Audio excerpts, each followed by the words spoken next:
President KTR మండిపడ్డారు. రేవంత్ నిజాయితీ గల మోసగాడని విమర్శించారు. గాంధీ కుటుంబానికి 1000 కోట్లు ఇచ్చే సత్తా కాంగ్రెస్ పార్టీకి ఉందని రేవంత్ చెప్పారని అన్నారు.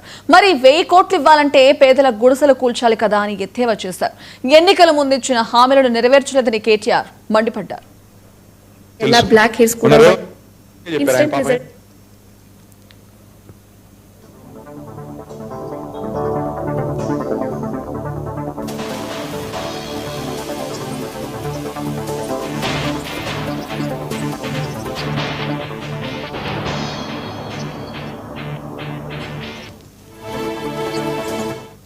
మన రేవంత్ రెడ్డి గారు ఓపెన్గా చెప్పారు. ఆయన పాపం ఏం దాచుకోడు, చాలా నిజాయితీ గల మోసగాడు. ఆయన చాలా నిజాయితీగా చెప్పినాడు. ఆయన 1000 కోట్లు గాంధీ కుటుంబానికి 1000 కోట్లు ఇచ్చే సత్తా ఇవాళ తెలంగాణ కాంగ్రెస్ పార్టీకి ఉంది అని చెప్పినాడు. మరి 1000 కోట్లు ఇవ్వాలంటే పేదోళ్ళ గుడిసెలు కూల్చాలి కదా, పేదోళ్ళ భూములు గుంజుకోవాలి కదా. గుంజుకునైనా సరే మొత్తానికైతే ఇవాళ 1000 కోట్లు చేయాలా, నా కుర్సీ కాపాడుకోవాలా, ఇదే స్లోగన్తో చక్కగా ఈ ప్రభుత్వం మరి పనిచేస్తూ ఉంది. మీరు చూస్తూ ఉన్నారు.